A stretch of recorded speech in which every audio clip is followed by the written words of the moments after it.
Life's a gamble, take a chance in the twilight of fortune's dance. Hollywood just introduced its newest leading lady, and she's not even real. What happens when AI starts replacing actors, artists, and maybe even your favorite podcast hosts? Let's talk about it. This is Sin City Spin. Host with voices rich and cool, share the secrets, break the rules. Martini wisdom flows like gold, every episode a story told. Greetings and welcome to another episode of Sin City Spin. We are your hosts. To my right, he is once bitten. It's Jason Slider LeDuc. And to my left, he is twice shy. It is Christian Mental Ward. And myself, I am your pyrotechnic supervisor. I'm Drew Masur. Welcome to the show.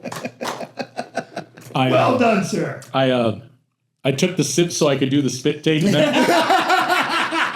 then I was like, oh, I might get it on my microphone.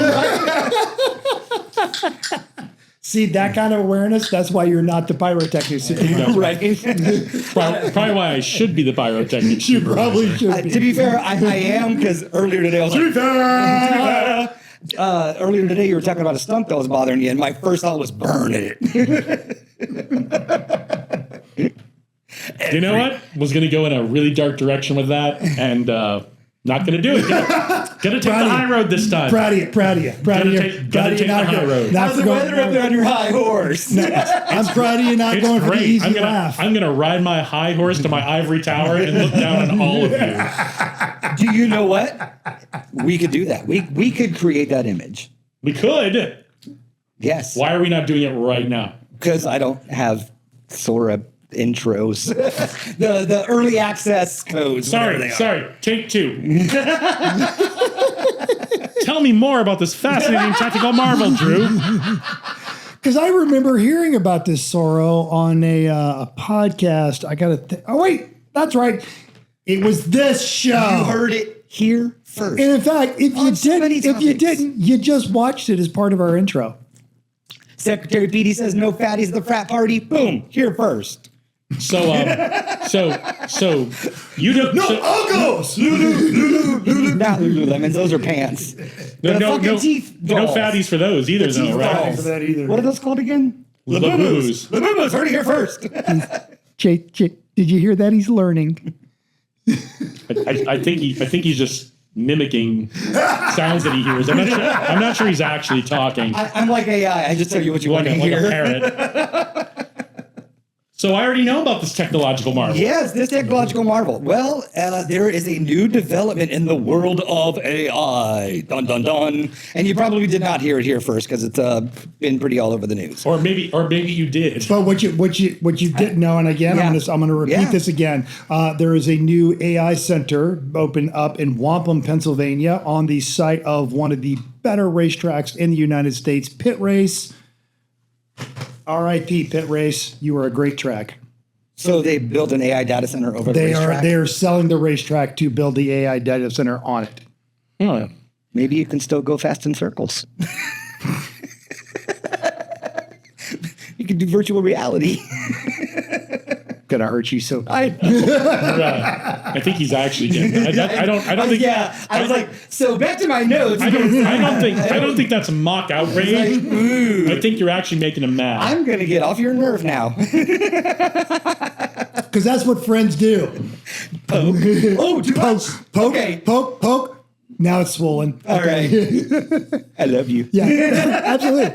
Yeah, the other one I saw the other day was, good friends know exactly how much liquor you can have before you make a bad decision. Great friends hand you that shot. Yeah. Mm-hmm. Yeah, you guys have been so many times. You know after 3 it's just going to get loud and obnoxious, touch everybody's butt, right?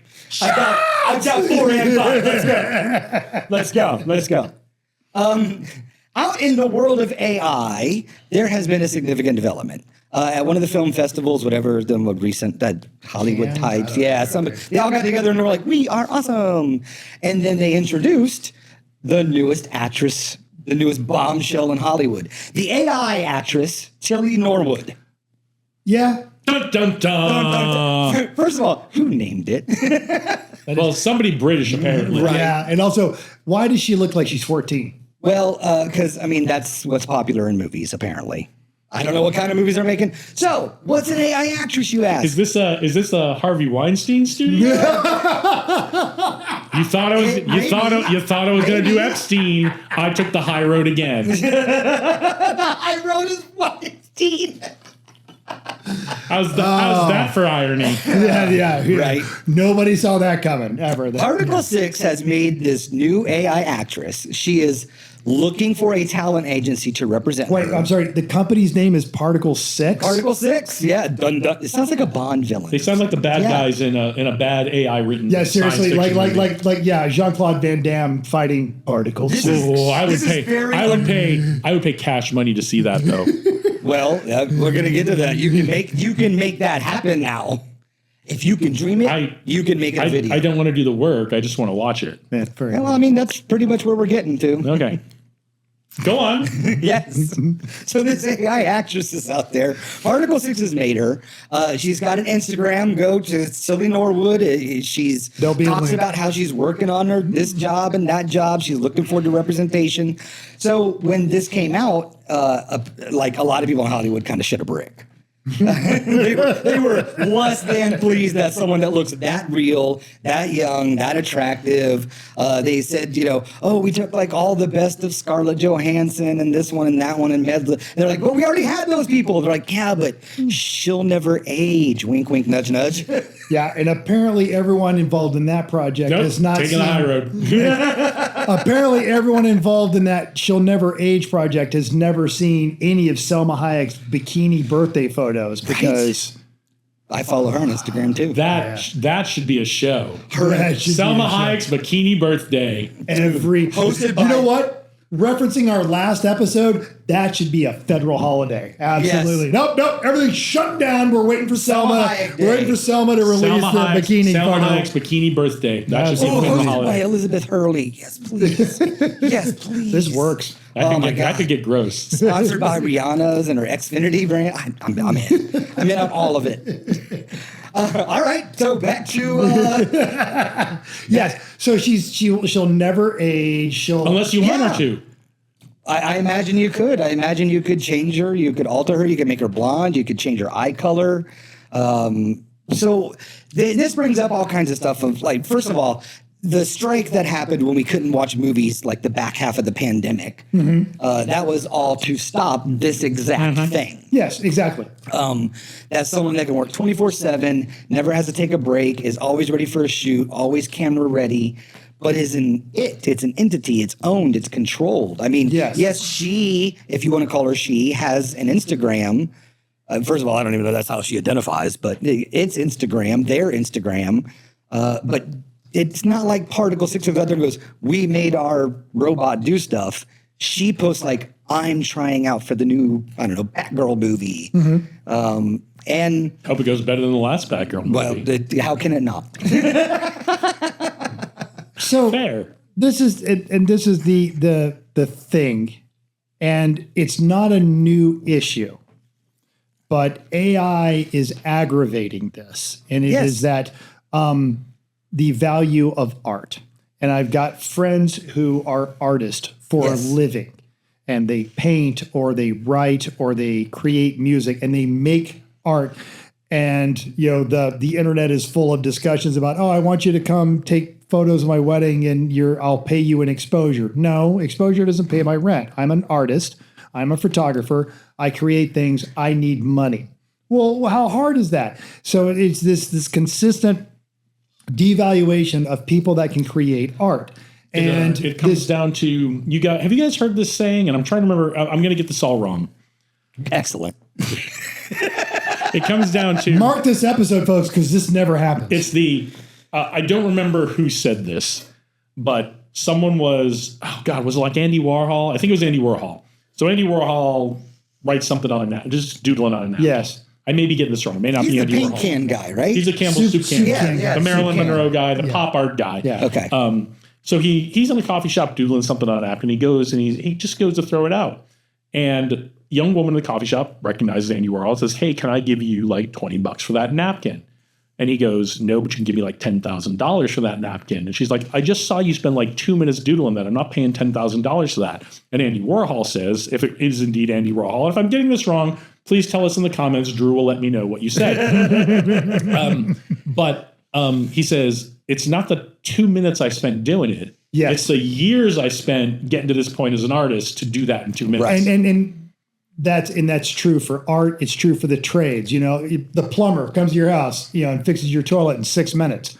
"Oh, I'm not paying you $80 for 6 minutes." You're not paying for the 6 minutes. You pay for the 20 years that you learned how to do that. I would gladly pay a plumber $80 to save me what would take me 4 hours Exactly. that he does in 6 minutes. And so, yes. So Capitalism. it is. But, you know, tying it all the way back into the thing, oh, she'll never age. But you look at, you know, and we do talk about women a lot, but let's flip this one on its head. Sure. Let's do it. Patrick Dempsey. Okay. Every role that Patrick Dempsey had when he was a young, attractive guy was the nerd. And now he's like the sex object who races Porsches and does Tag Heuer ads. So you know, why is aging bad? You know, he has evolved into this entirely new thing, and that is a human aspect of it. And he has refined his skill and his talent. So, Well, yeah. you know, to your point about art, you know, is she art or is she the artist? She's neither. She's a product, and they're masquerading the product as art. Well, here's an interesting spin. Is this Why am I calling her she? right? Is this what we would call some sort of psyop campaign? Like you put this out there, you get the pushback, you get the rage, but you're starting to normalize AI in movies. You're starting to normalize AI replacing actors. I feel like that's what we're seeing right singers. now. We're seeing the normalization. Here we come. The beginning of the normalization. I've seen this in our local film community. A lot of the actors, especially the SAG actors, are freaking out about this.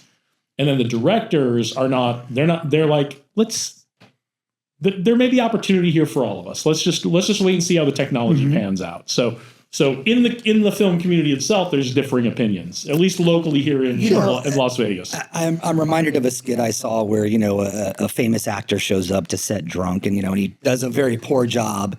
And then he kind of looks at the director and goes, "Fix it in post."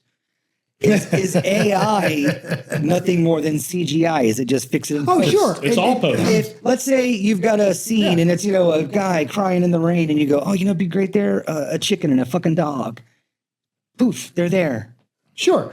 And so that there's the danger from the employment aspect. There are a number of people that make their living as background and you can add them afterwards. But what it does come down to also, again, going back to this thing, there's actually a oatmeal comic about this. It's lazy.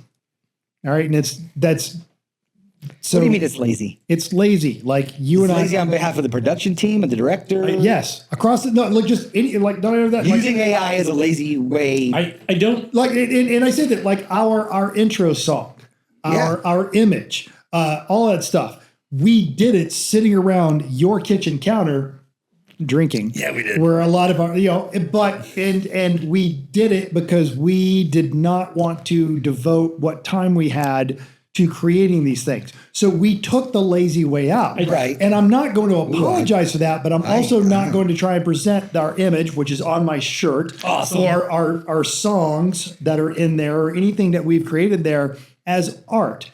It is That's art. It's window dressing, and this part is the interesting aspect of it. So I don't agree that it's lazy because there's work that goes into it. Whether you're talking about the small amount of work we put in on those intros, or the large amount of work someone puts in generating an AI movie. I don't want to say it's lazy, but all art is commercial to some degree, right? I mean, there are artists out there who are, I'm going to create this and it's just for me and it's for the love of the game and I'm not going to try to sell it. It's just for me to put in my house, right? And that's art in its purest form. Yes. But all art, especially visual art like film and what we're doing here, Yes. it's all commercial to some degree, right? So I don't want to say it's lazy because there's work going into it, but it's certainly commercial. Okay. Well, okay, let's make this a little more personal for us. You know, we do a podcast and Barely. we do an awesome podcast with somewhere between 19 and 4 billion viewers. Yes.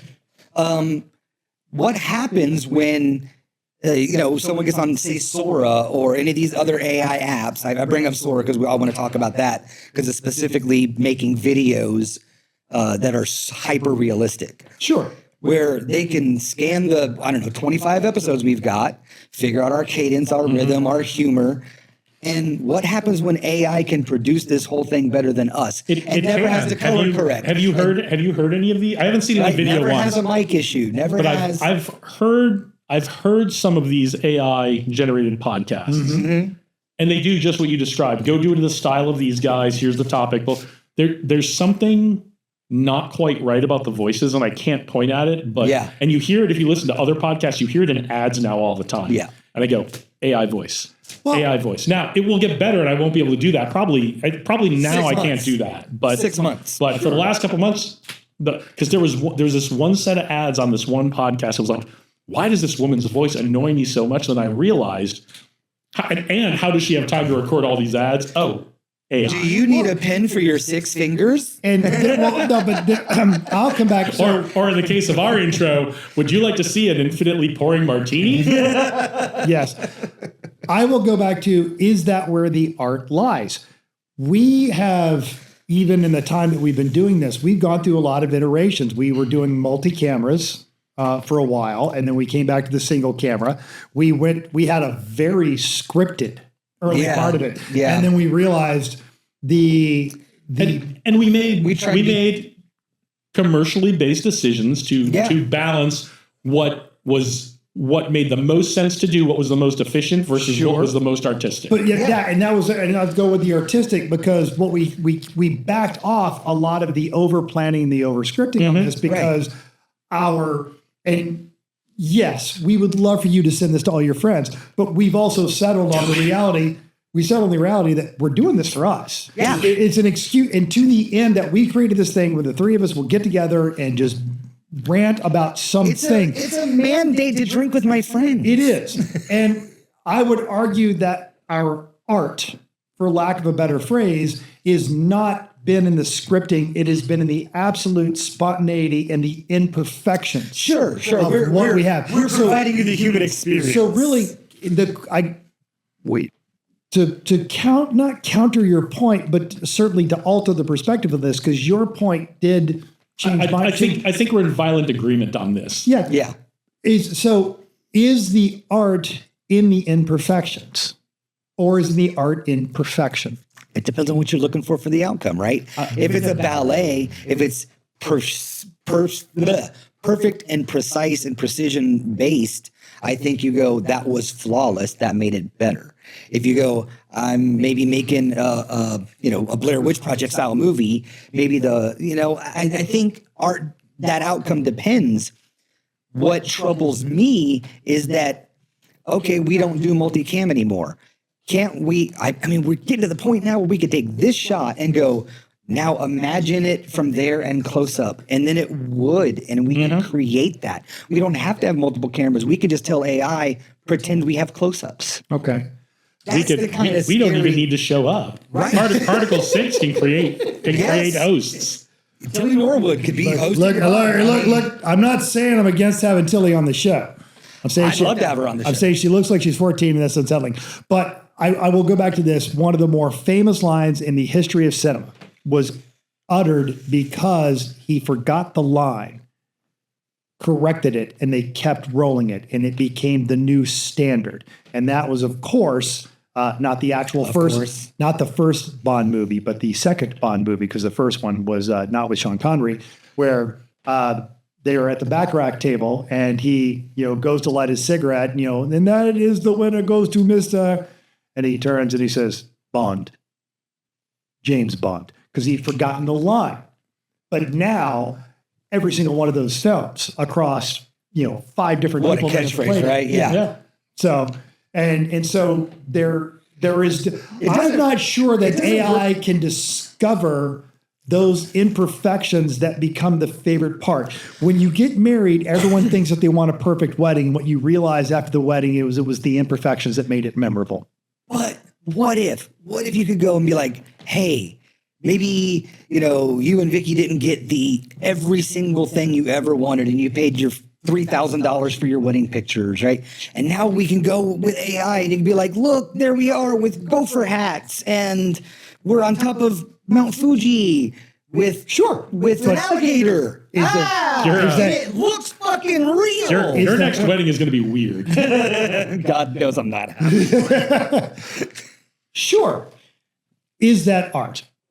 Yeah, and it's interesting because at my wedding, we hired a photographer. Mm-hmm. And a good friend of mine, Tony, and his wife, she was at the time a wedding photographer. And she offered to do the pictures. And I knew how much work went into wedding photography. And I said, no, please bring your camera, do whatever you want. But I don't want you to feel obligated to have to set up these shots. It is important to me, as you being my friend, I want you to be able to enjoy the wedding. And she did. Now, because she had cake. She brought her camera, and not having to set up these shots, she just took these just absolutely like pop of the moment, casual, and this is how long I've been married, on film. Yeah. Pictures, and they are our favorite photos. But if that would have been all, we would have kind of been disappointed. But these photos, just because they were all candid and honest and real, are our favorites. And this I'm going to build on that a little bit, right? Please. What this comes down to for me, 100% AI generated, 100% real world generated, some mixture of the two. All I care about is a movie good. If I see Tilly Norwood in a movie and it sucks, I'm not going to go see another one, right? Right. It's are the movies good? And I know you guys get tired of hearing me say this, but the free market always wins. The free market is undefeated. If they go and make a bunch of these movies with Tilly Norwood or 100% AI, and people go, meh, it probably wasn't successful. What about content on command? What about when it says, hey, Love it. I know you like Tom Clancy books, and you like murder mysteries, and you like XY, and we're going to put it all together, and now we're going to shit out the series just for Slider. And what I think Game of Thrones level what I think the risk they run is when you mash up, even with the best of intentions, the best technology, mash up a bunch of stuff I've loved before. Yep. I'm kind of going to go, Yeah, seen it. Done it. Done. Right now. Right? The things that intrigue me the most, K-pop Demon Hunters. That's right. I was totally going to go there. You didn't know you wanted it. You had no idea what it was. And there it was all of a sudden. And you know what? It's all animated. It's probably all computer generated. Yeah, probably. Right? But I haven't seen it. Maybe I'll watch tonight.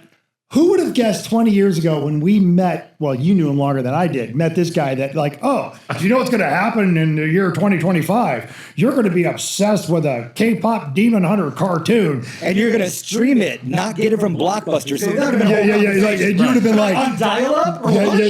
You would have been like, stop drinking. But the point is, and I'm not going to speak for anybody else. Yeah. The stuff that really grabs me, the stuff that I love the most, and I continue to go back to that is stuff I didn't even know I wanted. Yes. Game of Thrones was one of those for me. Yep. The Expanse was one of those for me. Every so often something comes out. Duster. Yes. I didn't. R.I.P. Duster. They canceled it. I hope they find a way to bring it back. But I didn't even know I wanted that. Yes. And I'm in I mean, if it's computer learning, maybe it'll get there. But I'm with you. We're in violent agreement on this. Is a lot of my favorite stuff was things that I never knew I was going to enjoy. None Rick of us, and Morty, for Pete's sakes. None of us knew we wanted Pulp Fiction. Yeah. In 1993. No. And then felt weird about liking it. Yeah. None of us knew that we wanted Community. Right. The TV show Community. So I'm here for it. Bring it. What's the service? Do I need to subscribe? Generate the stuff for me, but that's not any guarantee I'm going to like it, right? And I'll play the game. I'll tell you, here's what I liked, here's what I didn't like. But I'm telling you, it all depends to me. Is it good? Does it grab me? And and is, and a lot of times it's the things I didn't know I wanted that I love the most. That. And if you do that 100% AI, great. I love that. Now, where I think this is going to go, I'll tell you where I think this is going to go. Do you guys have more to add? My thought bubble is this on that part. I love Game of Thrones. One of my absolute favorite shows. I've watched it. I'll rewatch it. I'll watch it again. Even though I didn't love the way it ended. Different podcast. I don't think anyone does. I don't think not one person has ever went. I know that there are no big giant dragons that roared and leveled King's Landing, but man, does it look cool when she's up there riding a dragon. Absolutely. Sure. Is that really any different? I don't think so. The dragon wasn't sad after. I'm going to go with, I don't think any of us are objecting to AI as a tool. Fair. I think where we're predicting the failure or the missteps is using AI to give me what they think I want.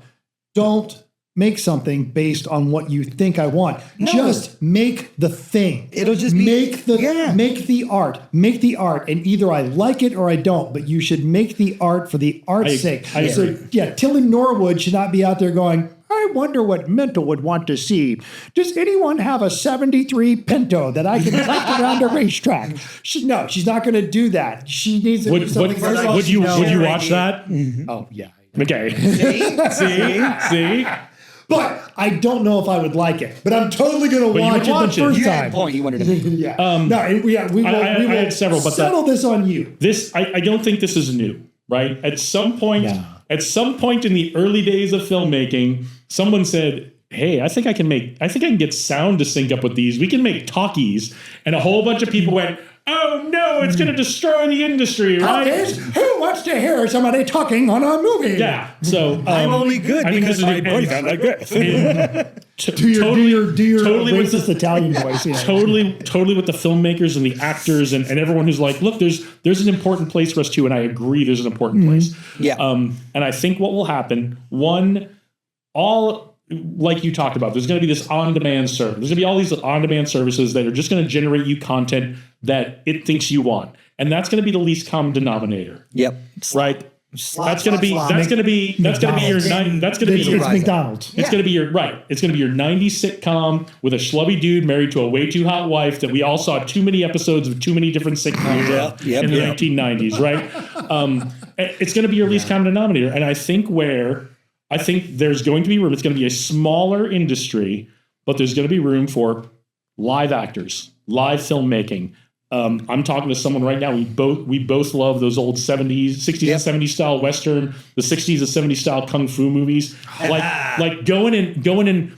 What we want to do is make modern stories with that aesthetic. Yeah. And there's different ways to do that, right? Okay, I would actually watch that over the. I know you would. I know you would. Yeah, okay. So that can be some really magical combination of live actors, AI actors, things you can't do with a live actor that you can do with an AI actor, right? That you can only do in a real world scenario, and then add in the AI to do the things you can't possibly do, right? But we want to, because I have a feeling you like AI puts in a lens flare, you're going to go. You get that real lens flare on that camera, like a 70s style movie, and you're going to go, wow. I think it's just like anything else. There are people out there that love streaming, and there are people out there that have record collections. Mm-hmm. And they're you got to hear it on vinyl. And there's going to be people that want to watch human-based content. And to pull that thread a little more, look at how insane people get to go see Taylor Swift live in concert. Yeah. They can listen to Taylor Swift, any Taylor Swift song anytime they want on any device they want. She got in trouble for using AI in her trailers. They can watch Taylor Swift anytime they want. Look at the insane amount of money and the high demand for the Taylor Swift ticket. Well, and we'll throw some people want streaming services. Some people want to listen to it on vinyl. More often than not, it's both. Absolutely. That like I know vinyl people that are hardcore about their vinyl, but they'll listen to Spotify because it's convenient. But when they're in the mood to listen to a record. Yep. So actors and filmmakers, I understand. I'm with you. It's going to be hard for a couple of years, but we're all going to find that niche. that balance. We're all going to find it where this movie will be so much better. This project will be so much better if we do it for real. And if we do it in the real world. And there are people who are going to want to see it, and there are people who are going to demand it. Yeah. I want to see this, but I want it fully real world production. That's not going to be many of them, but that's and it all comes down to how good is it and how does it make me feel when I'm watching it. Yep. And I think a lot of this created for you stuff is going to be least common denominator, and it's going to be like the guys playing video games, living in their parents' basement, eating Cheetos and watching Pornhub, and at some point everyone says, I'm not happy with this life.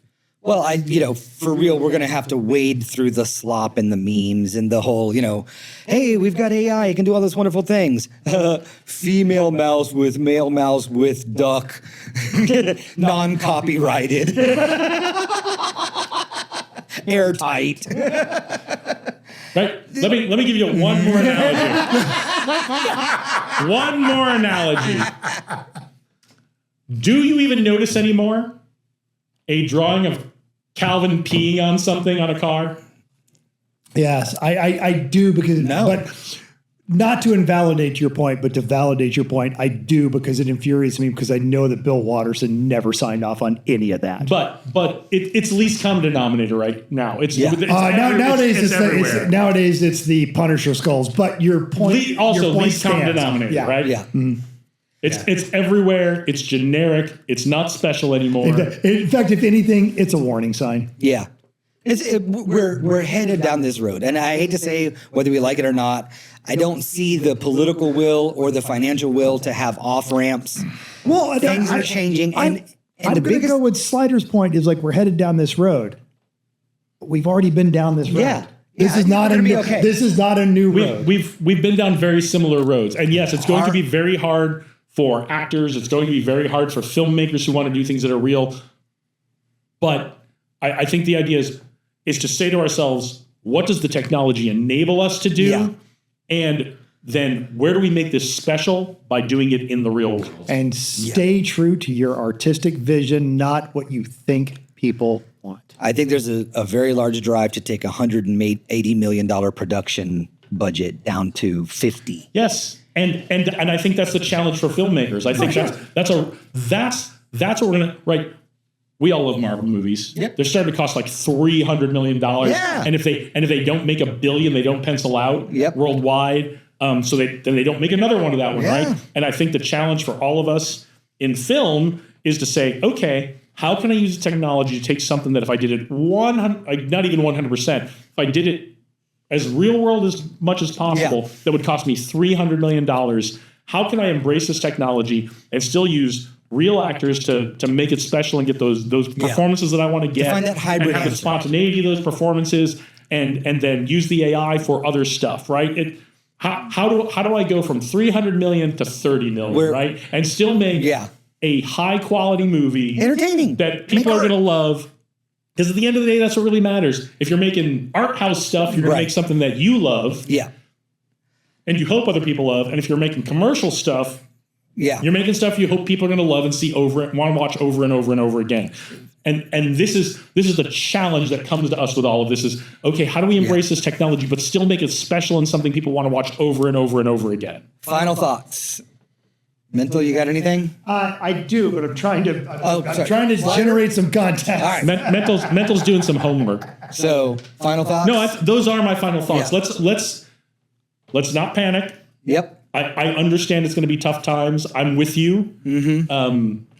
Let's stick together. Let's get through the tough times together, and then let's figure out how to do this. How to make really great stuff that people are going to want to watch over and over and over again. I think that's absolutely right. We find the hybrid answer where we're using professionals, we're using AI to fill in the gaps, like we did CGI and other things, green screen, all that kind of stuff. Remember when CGI was bad? I know. It's just another tool. The biggest problem I see in it, we didn't really touch on it in this, is with AI getting so good and so realistic, kind of getting lost in the what is real bit. That's for people to solve and figure out what those guardrails are going to be. It is now you're, and this isn't the first time we've done this. You start knocking on the door of what is actually real. The Oatmeal comic that I referenced earlier talked about. He makes his living as an artist, and I love the Oatmeal, and I like some of his stuff on there. But when he went to see Jurassic World or Jurassic Park, he didn't go, those dinosaurs are putting real dinosaurs out of work. He went, oh my God, this is amazing. I can't believe they got the muscle texture and everything right on that one. So got it right. Was he there? and again, so that just didn't have the nomenclature AI. It was computer generated. Oh, that was a bunch of nerds hand drawn stuff and plotting math points back in 1993. And it worked. And before I get too far up on my anti Tilly Norwood high horse, I have to remember that I did enjoy that film. Of course. The flip side of that is, and they got a ton of backlash for this, and the free market will always decide, Fast and Furious 2. One where they were not the best Fast and Furious. Yeah, when they were in Miami and they did all of the car stunts were generated CGI, and they got absolutely crushed on that. So then when they went and did Tokyo Drift, they used real cars and they wadded up a ton of them. Yep. And we are like, this is no more realistic. But we appreciate the art. We appreciate Reese Millen drifting a 350Z all the way up a parking strip. That's the example to go along with my point of, if we want to make it special, if we want to make it something everyone wants to watch over and over and over again, sometimes you do it in the real world, right? Mm-hmm. And the CGI is not the only reason Fast and Furious 2 is not anywhere near the best Fast and Furious movie. That one brought us the absolute anchor of that series, Ludacris. And I will not have you talk bad about Ludacris. I will never talk bad about Ludacris. That's ludicrous to think.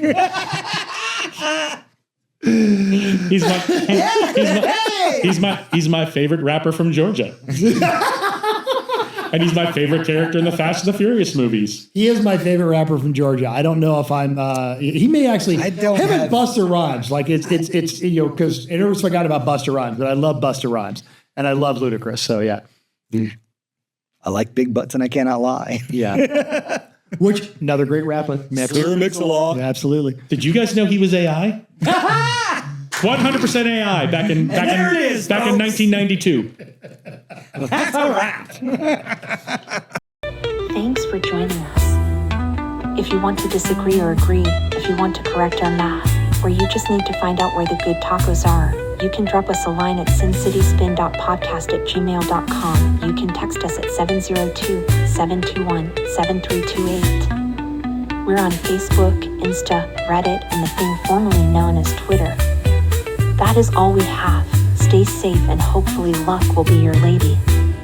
But if you wind up broke, well, I hope you have a swinging time. Well, hot shit. You think I'm not bringing that back to you later today? You're out of your mind. Well, hot shit.